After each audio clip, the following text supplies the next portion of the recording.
This is a continuation of The Scarlet Letter by Nathaniel Hawthorne, comprising chapters 21 and 22. Chapter 21, The New England Holiday. Betimes. In the morning of the day on which the new governor was to receive his office at the hands of the people, Hester Prynne and little Pearl came into the marketplace. It was already thronged with the craftsmen and other plebeian inhabitants of the town in considerable numbers, among whom likewise were many rough figures, whose attire of deerskins marked them as belonging to some of the forest settlements which surrounded the little metropolis of the colony. On this public holiday, as on all other occasions, for 7 years past, Hester was clad in a garment of coarse gray cloth. Not more by its hue than by some indescribable peculiarity in its fashion, it had the effect of making her fade personally out of sight and outline, while again the scarlet letter brought her back from this twilight indistinctness and revealed her under the moral aspect of its own illumination. Her face, so long familiar to the townspeople, showed the marble quietude which they were accustomed to behold there. It was like a mask, or rather, like the frozen calmness of a dead woman's features, owing this dreary resemblance to the fact that Hester was actually dead, in respect to any claim of sympathy, and had departed out of the world with which she still seemed to mingle. It might be on this one day that there was an expression unseen before, nor indeed vivid enough to be detected now, unless some preternaturally gifted observer should have first read the heart, and have afterwards sought a corresponding development in the countenance and mien. Such a spiritual seer might have conceived that, after sustaining the gaze of the multitude through 7 miserable years as a necessity, a penance, and something which it was a stern religion to endure, she now, for one last time more, encountered it freely and voluntarily, in order to convert what had so long been agony into a kind of triumph.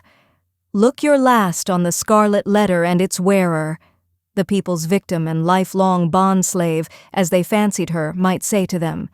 "Yet a little while, and she will be beyond your reach. A few hours longer, and the deep, mysterious ocean will quench and hide forever the symbol which ye have caused to burn upon her bosom." Nor were it an inconsistency too improbable to be assigned to human nature, should we suppose a feeling of regret in Hester's mind, at the moment when she was about to win her freedom from the pain which had been thus deeply incorporated with her being. Might there not be an irresistible desire to quaff a last, long, breathless draught of the cup of wormwood and aloes, with which nearly all her years of womanhood had been perpetually flavored? The wine of life, henceforth to be presented to her lips, must be indeed rich, delicious, and exhilarating in its chaste and golden beaker, or else leave an inevitable and weary languor after the lees of bitterness wherewith she had been drugged, as with a cordial of intensest potency. Pearl was decked out with airy gaiety. It would have been impossible to guess that this bright and sunny apparition owed its existence to the shape of gloomy gray, or that a fancy, at once so gorgeous and so delicate as must have been requisite to contrive the child's apparel, was the same that had achieved a task perhaps more difficult in imparting so distinct a peculiarity to Hester's simple robe. The dress, so proper was it to little Pearl, seemed an effluence, or inevitable development and outward manifestation of her character, no more to be separated from her than the many-hued brilliancy from a butterfly's wing, or the painted glory from the leaf of a bright flower. As with these, so with the child.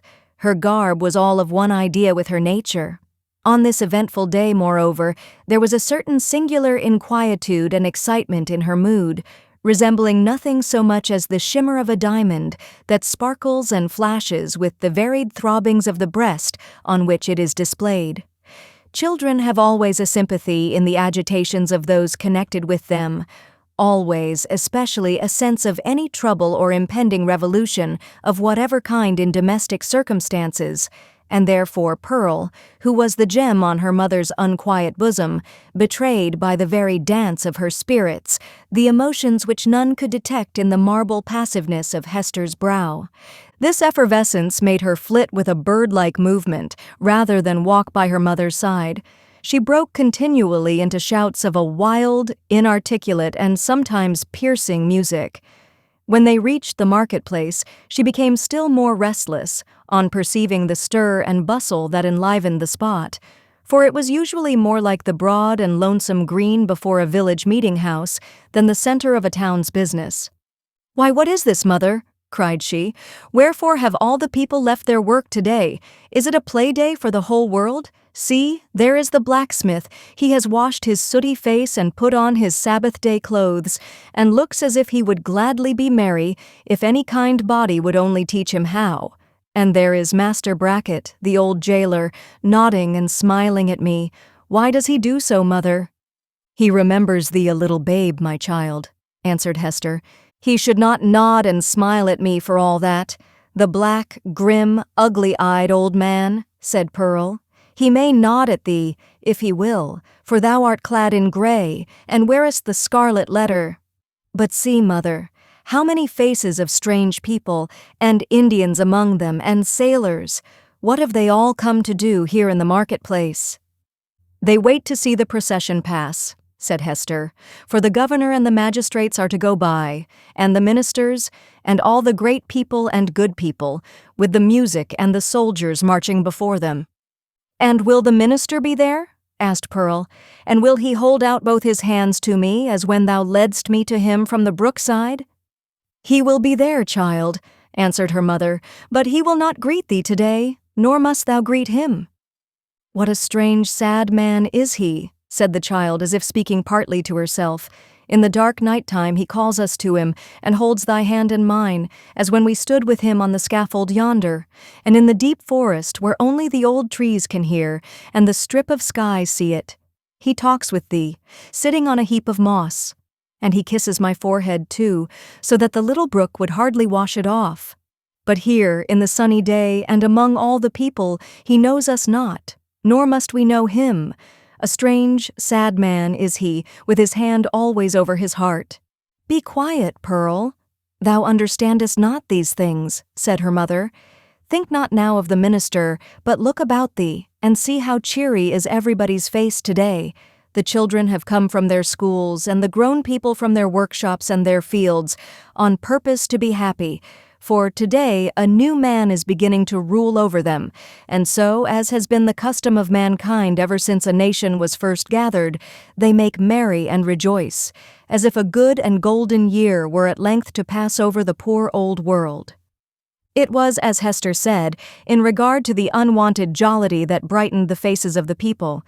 Into this festal season of the year, as it already was and continued to be during the greater part of 2 centuries, the Puritans compressed whatever mirth and public joy they deemed allowable to human infirmity, thereby so far dispelling the customary cloud that, for the space of a single holiday, they appeared scarcely more grave than most other communities at a period of general affliction. But we perhaps exaggerate the gray or sable tinge which undoubtedly characterized the mood and manners of the age. The persons now in the marketplace of Boston had not been born to an inheritance of puritanic gloom. They were native Englishmen, whose fathers had lived in the sunny richness of the Elizabethan epoch, a time when the life of England, viewed as one great mass, would appear to have been as stately, magnificent, and joyous as the world has ever witnessed. Had they followed their hereditary taste, the New England settlers would have illustrated all events of public importance by bonfires, banquets, pageantries, and processions. Nor would it have been impracticable in the observance of majestic ceremonies to combine mirthful recreation with solemnity, and give, as it were, a grotesque and brilliant embroidery to the great robe of state which a nation, at such festivals, puts on. There was some shadow of an attempt of this kind in the mode of celebrating the day on which the political year of the colony commenced, the dim reflection of a remembered splendor, a colorless and manifold diluted repetition of what they had beheld in proud old London. We will not say at a royal coronation, but at a Lord Mayor's show, might be traced in the customs which our forefathers instituted with reference to the annual installation of magistrates. The fathers and founders of the Commonwealth, the statesman, the priest, and the soldier, deemed it a duty then to assume the outward state and majesty, which, in accordance with antique style, was looked upon as the proper garb of public or social eminence. All came forth to move in procession before the people's eye, and thus impart a needed dignity to the simple framework of a government so newly constructed. Then, too, the people were countenanced, if not encouraged, in relaxing the severe and close application to their various modes of rugged industry, which, at all other times, seemed of the same piece and material with their religion. Here, it is true, were none of the applicances which popular merriment would so readily have found in the England of Elizabeth's time, or that of James. No rude shows of a theatrical kind, no minstrel with his harp and legendary ballad, nor gleeman with an ape dancing to his music, no juggler with his tricks of mimic witchcraft, no Merry Andrew to stir up the multitude with jests, perhaps hundreds of years old but still effective, by their appeals to the very broadest sources of mirthful sympathy. All such professors of the several branches of jocularity would have been sternly repressed, not only by the rigid discipline of law, but by the general sentiment which gives law its vitality. Not the less, however, the great honest face of the people smiled, grimly perhaps, but widely too. Nor were sports wanting, such as the colonists had witnessed and shared in, long ago at the country fairs and on the village greens of England, and which it was thought well to keep alive on this new soil for the sake of the courage and manliness that were essential in them. Wrestling matches in the different fashions of Cornwall and Devonshire were seen here and there about the marketplace. In one corner there was a friendly bout at quarterstaff, and, what attracted most interest of all, on the platform of the pillory, already so noted in our pages, 2 masters of defense were commencing an exhibition with the buckler and broadsword. But much to the disappointment of the crowd, this latter business was broken off by the interposition of the town beadle, who had no idea of permitting the majesty of the law to be violated by such an abuse of one of its consecrated places. It may not be too much to affirm, on the whole, the people being then in the first stages of joyless deportment, and the offspring of sires who had known how to be merry in their day, that they would compare favorably in point of holiday-keeping with their descendants, even at so long an interval as ourselves. Their immediate posterity, the generation next to the early emigrants, wore the blackest shade of Puritanism, and so darkened the national visage with it, that all the subsequent years have not sufficed to clear it up. We have yet to learn again the forgotten art of gaiety. The picture of human life in the marketplace, though its general tint was the sad gray, brown, or black of the English emigrants, was yet enlivened by some diversity of hue. A party of Indians, in their savage finery of curiously embroidered deerskin robes, wampum belts, red and yellow ochre and feathers, and armed with the bow and arrow and stone-headed spear, stood apart, with countenances of inflexible gravity, beyond what even the Puritan aspect could attain. Nor, wild as were these painted barbarians, were they the wildest feature of the scene. This distinction could more justly be claimed by some mariners, a part of the crew of the vessel from the Spanish Main, who had come ashore to see the humors of Election Day. They were rough-looking desperadoes, with sun-blackened faces, and an immensity of beard. Their wide, short trousers were confined about the waist by belts, often clasped with a rough plate of gold, and sustaining always a long knife, and, in some instances, a sword. From beneath their broad-brimmed hats of palm leaf gleamed eyes which, even in good nature and merriment, had a kind of animal ferocity.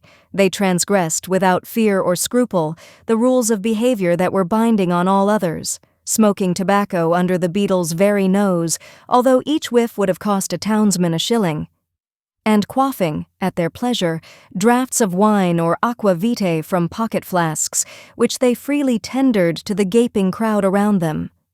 It remarkably characterized the incomplete morality of the age, rigid as we call it, that a license was allowed the seafaring class, not merely for their freaks on shore, but for far more desperate deeds on their proper element. The sailor of that day would go near to be arraigned as a pirate in our own. There could be little doubt, for instance, that this very ship's crew, though no unfavorable specimens of the nautical brotherhood, had been guilty, as we should phrase it, of depredations on the Spanish commerce, such as would have periled all their necks in a modern court of justice, But the sea in those old times heaved, swelled, and foamed very much at its own will, or subject only to the tempestuous wind, with hardly any attempts at regulation by human law. The buccaneer on the wave might relinquish his calling and become at once, if he chose, a man of probity and piety on land, nor even in the full career of his reckless life was he regarded as a personage with whom it was disreputable to traffic or casually associate. Thus, the Puritan elders, in their black cloaks, starched bands, and steeple-crowned hats, smiled not unbenignantly at the clamor and rude deportment of these jolly seafaring men, and it excited neither surprise nor animadversion when so reputable a citizen as old Roger Chillingworth the physician was seen to enter the marketplace in close and familiar talk with the commander of the questionable vessel. The latter was by far the most showy and gallant figure, so far as apparel went, anywhere to be seen among the multitude. He wore a profusion of ribbons on his garment, and gold lace on his hat, which was also encircled by a gold chain, and surmounted with a feather. There was a sword at his side, and a sword cut on his forehead, which, by the arrangement of his hair, he seemed anxious rather to display than hide. A landsman could hardly have worn this garb and shown this face, and worn and shown them both with such a galliard air, without undergoing stern question before a magistrate, and probably incurring fine or imprisonment, or perhaps an exhibition in the stocks. As regarded the shipmaster, however, all was looked upon as pertaining to the character, as to a fish his glistening scales. After parting from the physician, the commander of the Bristol ship strolled idly through the marketplace, until, happening to approach the spot where Hester Prynne was standing, he appeared to recognize, and did not hesitate to address her. As was usually the case wherever Hester stood, a small vacant area, a sort of magic circle, had formed itself about her, into which, though the people were elbowing one another at a little distance, none ventured or felt disposed to intrude. It was a forcible type of the moral solitude in which the Scarlet Letter enveloped its fated wearer, partly by her own reserve, and partly by the instinctive, though no longer so unkindly, withdrawal of her fellow creatures. Now, if never before, it answered a good purpose, by enabling Hester and the seaman to speak together without risk of being overheard, and so changed was Hester Prynne's repute before the public, that the matron in town most eminent for rigid morality could not have held such intercourse with less result of scandal than herself. "So, mistress," said the mariner, "I must bid the steward make ready one more berth than you bargained for. No fear of scurvy or ship fever this voyage. What with the ship's surgeon and this other doctor, our only danger will be from drug or pill, more by token, as there is a lot of apothecary's stuff aboard, which I traded for with a Spanish vessel." "What mean you?" inquired Hester, startled more than she permitted to appear. "Have you another passenger?" "Why, know you not," cried the shipmaster, "that this physician here, Chillingworth he calls himself, is minded to try my cabin fare with you? Aye, you must have known it, for he tells me he is of your party, and a close friend to the gentleman you spoke of, he that is in peril from these sour old Puritan rulers." "They know each other well, indeed," replied Hester, with a mien of calmness, though in the utmost consternation. "They have long dwelt together."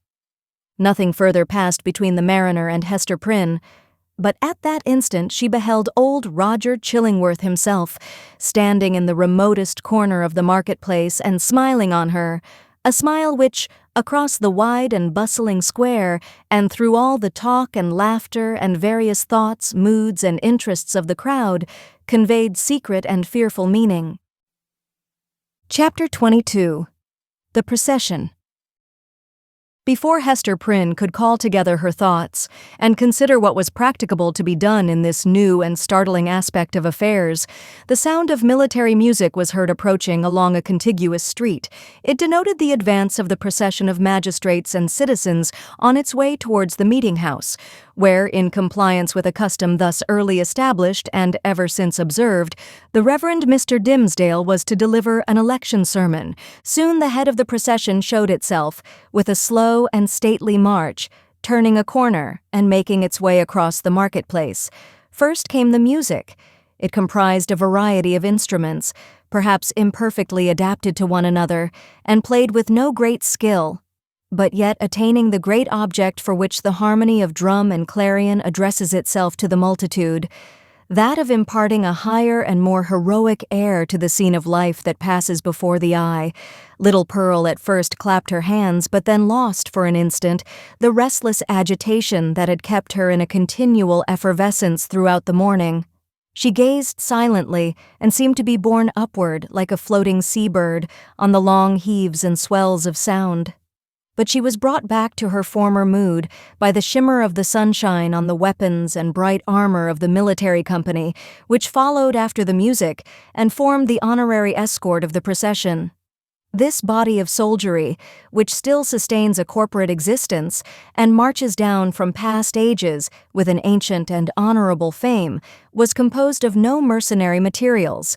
Its ranks were filled with gentlemen who felt the stirrings of martial impulse and sought to establish a kind of college of arms, where, as in an association of Knights Templars, they might learn the science, and so far as peaceful exercise would teach them, the practices of war. The high estimation then placed upon the military character might be seen in the lofty port of each individual member of the company. Some of them, indeed, by their services in the Low Countries and on other fields of European warfare, had fairly won their title to assume the name and pomp of soldiership. The entire array, moreover, clad in burnished steel, and with plumage nodding over their bright morions, had a brilliancy of effect which no modern display can aspire to equal.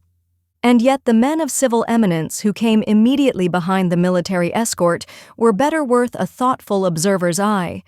Even in outward demeanor, they showed a stamp of majesty that made the warrior's haughty stride look vulgar, if not absurd. It was an age when what we call talent had far less consideration than now, but the massive materials which produce stability and dignity of character a great deal more. The people possessed by hereditary right the quality of reverence, which, in their descendants, if it survive at all, exists in smaller proportion, and with a vastly diminished force, in the selection and estimate of public men. The change may be for good or ill, and is partly, perhaps, for both.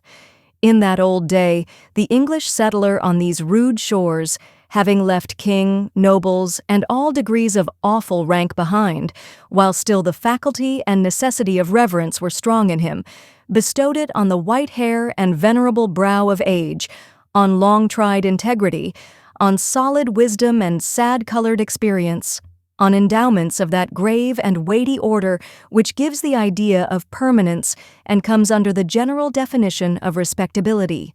These primitive statesmen, therefore, Bradstreet, Endicott, Dudley, Bellingham, and their compeers, who were elevated to power by the early choice of the people, seem to have been not often brilliant, but distinguished by a ponderous sobriety rather than activity of intellect.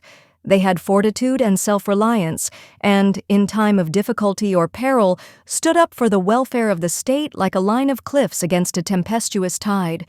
The traits of character here indicated were well represented in the square cast of countenance and large physical development of the new colonial magistrates. So far as a demeanor of natural authority was concerned, the mother country need not have been ashamed to see these foremost men of an actual democracy adopted into the House of Peers, or made the Privy Council of the sovereign. Next in order to the magistrates came the young and eminently distinguished divine, from whose lips the religious discourse of the anniversary was expected. His was the profession at that era in which intellectual ability displayed itself far more than in political life. For, leaving a higher motive out of the question, it offered inducements powerful enough, in the almost worshipping respect of the community, to win the most aspiring ambition into its service. Even political power, as in the case of Increase Mather, was within the grasp of a successful priest. It was the observation of those who beheld him now that never, since Mr. Dimsdale first set his foot on the New England shore, had he exhibited such energy as was seen in the gait and air with which he kept his pace in the procession. There was no feebleness of step, as at other times. His frame was not bent, nor did his hand rest ominously upon his heart. Yet, if the clergyman were rightly viewed, his strength seemed not of the body. It might be spiritual and imparted to him by angelic ministrations. It might be the exhilaration of that potent cordial which is distilled only in the furnace glow of earnest and long-continued thought. Or perchance his sensitive temperament was invigorated by the loud and piercing music that swelled heavenward and uplifted him on its ascending wave. Nevertheless, so abstracted was his look, it might be questioned whether Mr. Dimmesdale even heard the music. There was his body, moving onward, and with an unaccustomed force. But where was his mind? Far and deep in its own region, busying itself with preternatural activity to marshal a procession of stately thoughts that were soon to issue thence, and so he saw nothing, heard nothing, knew nothing of what was around him. But the spiritual element took up the feeble frame and carried it along, unconscious of the burden, and converting it to spirit like itself. Men of uncommon intellect, who have grown morbid, possess this occasional power of mighty effort, into which they throw the life of many days, and then are lifeless for as many more. Hester Prynne, gazing steadfastly at the clergyman, felt a dreary influence come over her, but wherefore or whence she knew not, unless that he seemed so remote from her own sphere and utterly beyond her reach. One glance of recognition, she had imagined, must needs pass between them. She thought of the dim forest, with its little dell of solitude and love and anguish, and the mossy tree trunk where, sitting hand in hand, they had mingled their sad and passionate talk with the melancholy murmur of the brook. How deeply had they known each other then? And was this the man? She hardly knew him now. He, moving proudly past, enveloped, as it were, in the rich music, with the procession of majestic and venerable fathers. He, so unattainable in his worldly position, and still more so in that far vista of his unsympathizing thoughts, through which she now beheld him. Her spirit sank with the idea that all must have been a delusion, and that, vividly as she had dreamed it, there could be no real bond betwixt the clergyman and herself. And thus much of woman was there in Hester that she could scarcely forgive him, least of all now, when the heavy footstep of their approaching fate might be heard, nearer, nearer, nearer, for being able so completely to withdraw himself from their mutual world, while she groped darkly and stretched forth her cold hands, and found him not. Pearl either saw and responded to her mother's feelings, or herself felt the remoteness and intangibility that had fallen around the minister. While the procession passed, the child was uneasy, fluttering up and down, like a bird on the point of taking flight. When the whole had gone by, she looked up into Hester's face. "Mother," said she, "was that the same minister that kissed me by the brook?" "Hold thy peace, dear little Pearl," whispered her mother. "We must not always talk in the marketplace of what happens to us in the forest." "I could not be sure that it was he. So strange he looked," continued the child.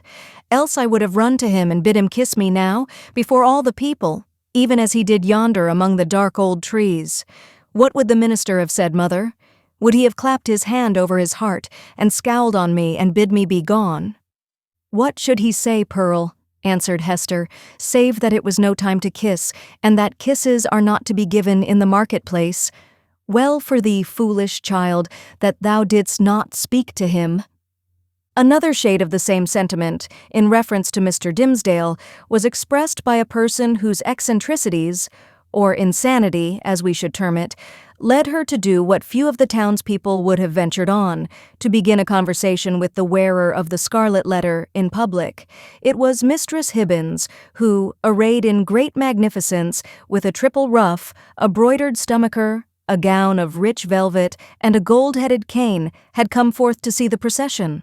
As this ancient lady had the renown, which subsequently cost her no less a price than her life, of being a principal actor in all the works of necromancy that were continually going forward, the crowd gave way before her and seemed to fear the touch of her garment as if it carried the plague among its gorgeous folds.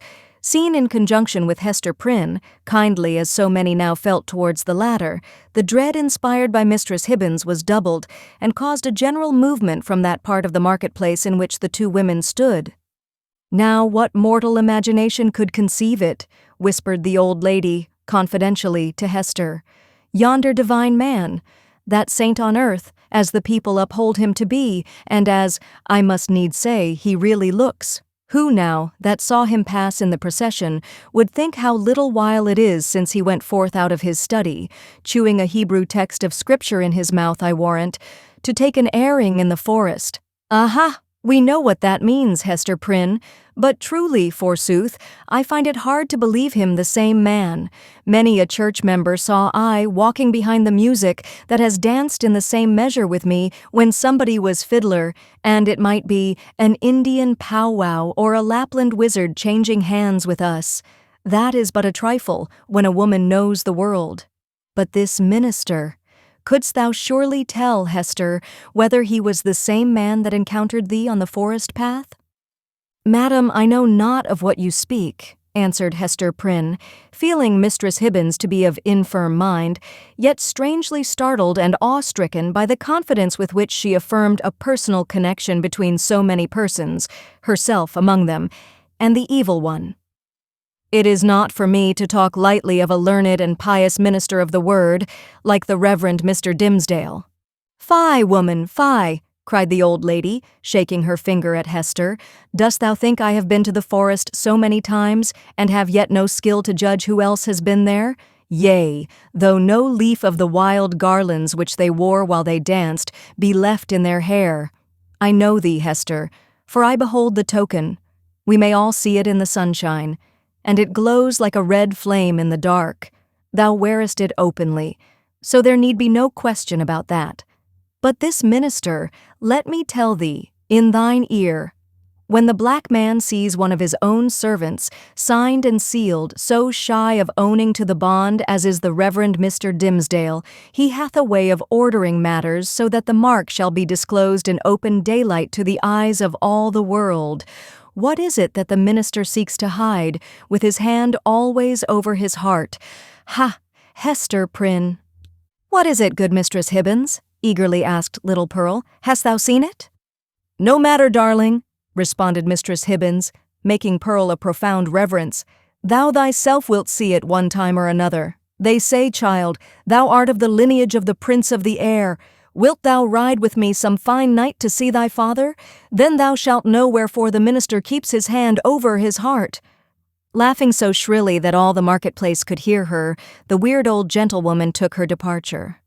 By this time, the preliminary prayer had been offered in the meeting-house, and the accents of the Reverend Mr. Dimsdale were heard commencing his discourse. An irresistible feeling kept Hester near the spot. As the sacred edifice was too much thronged to admit another auditor, she took up her position close beside the scaffold of the pillory. It was in sufficient proximity to bring the whole sermon to her ears, in the shape of an indistinct but varied murmur and flow of the minister's very peculiar voice. This vocal organ was in itself a rich endowment, insomuch that a listener, comprehending nothing of the language in which the preacher spoke, might still have been swayed to and fro by the mere tone and cadence. Like all other music, it breathed passion and pathos, and emotions high or tender, in a tongue native to the human heart, wherever educated. Muffled as the sound was by its passage through the church walls, Hester Prynne listened with such intentness and sympathized so intimately that the sermon had throughout a meaning for her, entirely apart from its indistinguishable words. These, perhaps, if more distinctly heard, might have been only a grosser medium, and have clogged the spiritual sense. Now she caught the low undertone, as of the wind sinking down to repose itself, then ascended with it, as it rose through progressive gradations of sweetness and power, until its volume seemed to envelop her with an atmosphere of awe and solemn grandeur, and yet, majestic as the voice sometimes became, there was forever in it an essential character of plaintiveness, a loud or low expression of anguish, the whisper or the shriek, as it might be conceived, of suffering humanity that touched a sensibility in every bosom. At times this deep strain of pathos was all that could be heard, and scarcely heard, sighing amid a desolate silence. But even when the minister's voice grew high and commanding, when it gushed irrepressibly upward, when it assumed its utmost breadth and power, so overfilling the church as to burst its way through the solid walls and diffuse itself in the open air, still, if the auditor listened intently and for the purpose, he could detect the same cry of pain. What was it?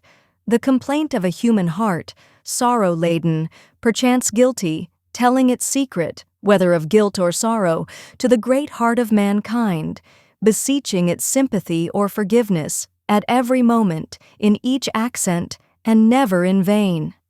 It was this profound and continual undertone that gave the clergyman his most appropriate power. During all this time, Hester stood, statue-like, at the foot of the scaffold. If the minister's voice had not kept her there would nevertheless have been an inevitable magnetism in that spot, whence she dated the first hour of her life of ignominy. There was a sense within her, too ill-defined to be made a thought, but weighing heavily on her mind, that her whole orb of life, both before and after, was connected with this spot, as with the one point that gave it unity. Little Pearl, meanwhile, had quitted her mother's side and was playing at her own will about the marketplace. She made the somber crowd cheerful by her erratic and glistening ray, even as a bird of bright plumage illuminates a whole tree of dusky foliage by darting to and fro, half seen and half concealed amid the twilight of the clustering leaves. She had an undulating but oftentimes a sharp and irregular movement. It indicated the restless vivacity of her spirit, which today was doubly indefatigable in its tiptoe dance, because it was played upon and vibrated with her mother's disquietude. Whenever Pearl saw anything to excite her ever-active and wandering curiosity, she flew thitherward and, as we might say, seized upon that man or thing as her own property so far as she desired it, but without yielding the minutest degree of control over her motions in requital. The Puritans looked on, and if they smiled, were none the less inclined to pronounce the child a demon offspring from the indescribable charm of beauty and eccentricity that shone through her little figure and sparkled with its activity. She ran and looked the wild Indian in the face, and he grew conscious of a nature wilder than his own.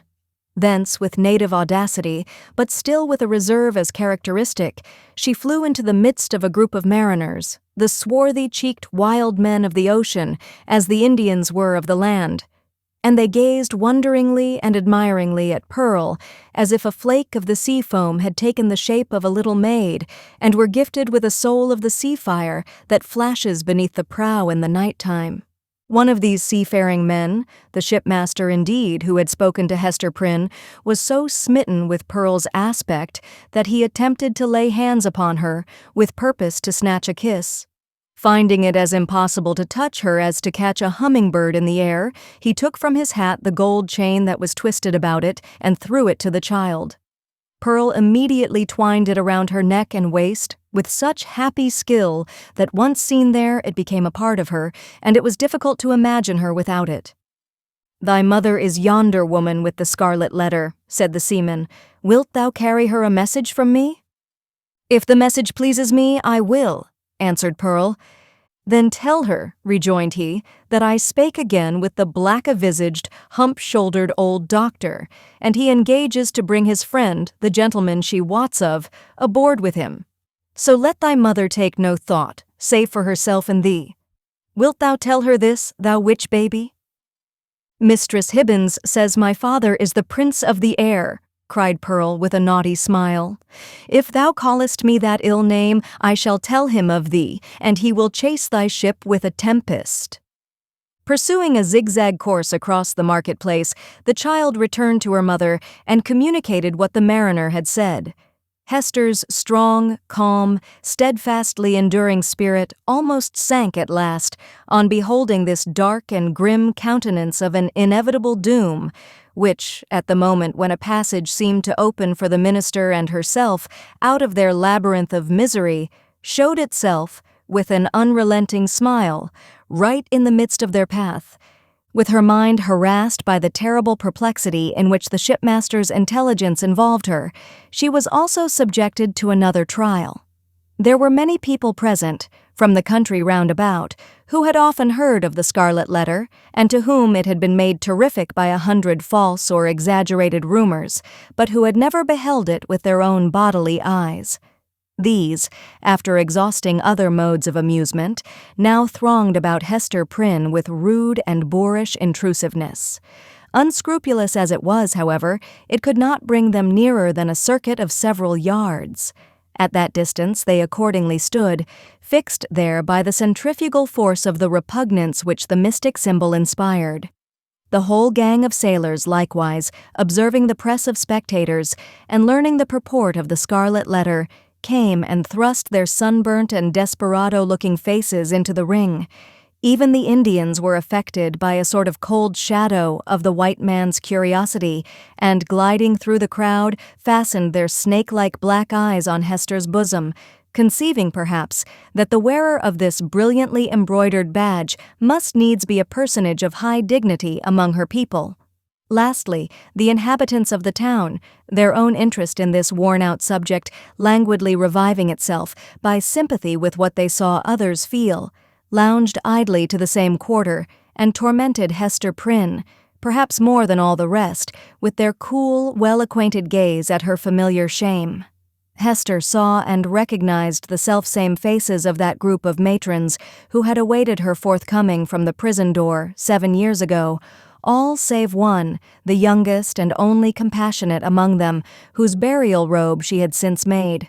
At the final hour, when she was so soon to fling aside the burning letter, it had strangely become the center of more remark and excitement, and was thus made to sear her breast more painfully than at any time since the first day she put it on.